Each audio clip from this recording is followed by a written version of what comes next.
এখন এর মধ্যে 30টা মেয়ে দায়িত্ব নিতে আমি বলছি 30টা মেয়ে নিয়ে আসলাম, মিডিয়াতে নতুন এসেছে, এর মধ্যে আপনার 14টা নিয়ে এসেছে, আরো আপনার 16টা নিয়ে আসবো ইনশাল্লাহ। কবে দেখতে পারবো এই মেয়ে?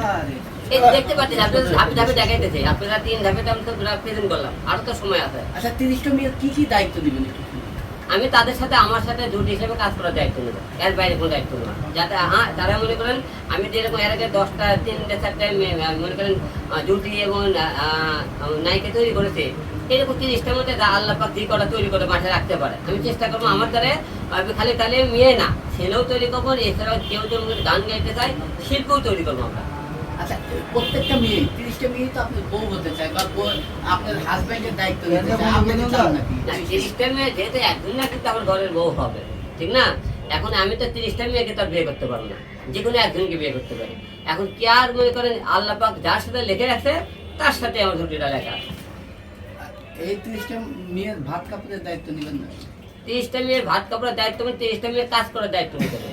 তারা কিভাবে ভালো করে কাজ করবে, কিভাবে মনে করেন তাকে কিভাবে মনে করেন প্রেজেন্ট করলে সুন্দরভাবে অভিনয় করতে পারে, সুন্দরভাবে মানুষের সামনে আমি নিয়ে যেতে পারবো। তাই হিরো আলম দ্বারা এই 30টা মেয়ের মধ্যে 10টা মেয়ে টাইম লাইনে আছে, তাতেই আমার সার্থক। তাই হিরো আলমের দ্বারাই আপনি ইতিপূর্বে 3টে মেয়ে আপনি বর্তমান ভাইরাল মনে করেন নুসরাতক আপনারা সবাই ছিলেন আমার নেবে, তারপরে এই মনিক আমার জন্য ছিলেন, ইতিক আমার জন্য ছিলেন, এই যে সোয়ামনি আমার জন্য ছিলেন, সেনকে মনে করেন অন্তরা আমার নামে ছিলেন। এর আজকে দেখুন মনে করেন এই যেমন করেন যারা, তারপরে চাঁদনি, তারপরে মনে করেন এত সবাই আপনি আগে থেকে ছিলেন। এইরকম তো মনে করেন অনেক কটা লোক তো আমার দ্বারা চিনতেছেন আপনি। তো এইরকম তো আমার কথা তারা তো অভিনয় করে একটা ভালো জায়গা তৈরি করতে পারে, এটাই আমার সফলতা। এর বাইরে আমার কোনো দায়িত্ব নেই। প্রত্যেকটা মেয়ে একজন থাইল্যান্ডে নিয়ে যেতে চায়, কেউ ইন্ডিয়াতে নিয়ে যেতে চায়, আসলে আপনি কোথায় কাকে নিয়ে যেতে চান? যখন যে দেশে আমার শুটিং করতে মন চাইবে তখন তাকে নিয়ে সেই দেশে চলে যাবো, কোনো সমস্যা নেই। আচ্ছা হিরো আলম একটু জানতে চাই, আপনার ডান পাশে যে মেয়েটি বসা আছে তাকে নিয়ে আপনি সিনেমা বানানোর কোনো স্বপ্ন দেখেন কিনা?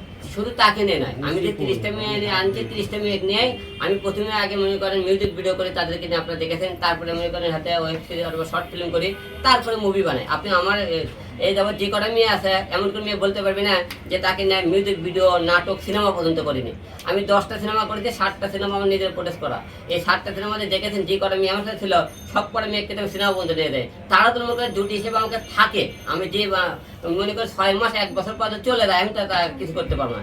তাদের মনে একটা টার্গেট থাকে তাদের যে না আমি আলম ভাইয়ের কাজ করতে চাই, তাহলে তাদেরকে আমি সেনা বলতে নিয়ে দেবো। আর তাদের মুখে টার্গেট থেকে ভিতরে না আলমের সাথে ভাইরাল হতে এসেছে, আলমক ব্যবহার করে চলে যাবো, তাদের এখন ব্যক্তিগত বেড়ে এই চলে যাবে, এর থেকে তারেকটা নিয়ে আসা বসাবো, এই চলে যাবে, এর থেকে তারেকটা নিয়ে আসা বসাবো।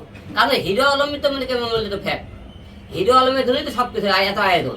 এই এতগুলো মেয়ে কার জন্য আয়োজন? আমার জন্য আয়োজন। আমি নিয়ে আসতে পারি থেকে এরা চলে গেলে আমার কোনো সমস্যা নাই, একটা গেলে আরেকটা নিয়ে আসবো। কারণ আমার কাজই হলো মিডিয়াতে কাজ করা। কারণ আমার নিজস্ব একটা ইউটিউব চ্যানেল আছে, নিজস্ব একটা ফেসবুক আইডি আছে, পেজ আছে। আমি তো নিজে একটা নিজে মনে করি স্টুডিও গানের আছে, ক্যামেরা সেটা, লাইভ সেটা, স্টুডিও সব কিছু। তাহলে আমি দাঁড়ালে যে কোনো মেয়ে আমি কাজ করতে পারি। এই জন্যই আমি একটা জোর গলায় বলি যে হিরো আলম নায়কে কেন তৈরি করতে পারবে? তাদের তো আগ্রহ থাকে, আমি মনে করি তাদের কোনো আগ্রহ করতেছে, সেই মেয়েটা তো আগ্রহ না থাকে, তাহলে আমাকে ব্যবহার করতে আসে, এটা জন্য আমি দেয় না, তারা আমাকে ব্যবহার করে চলে থাকে, আমার করতে আসে না। কিন্তু আমার লক্ষ্য তাদেরকে নিয়ে কাজ করা, জুটি বানা। সে কয়দিন থাকবে না থাকবে তাদের একান্ত ব্যক্তিগত বিষয়। আচ্ছা আপনি বললেন যে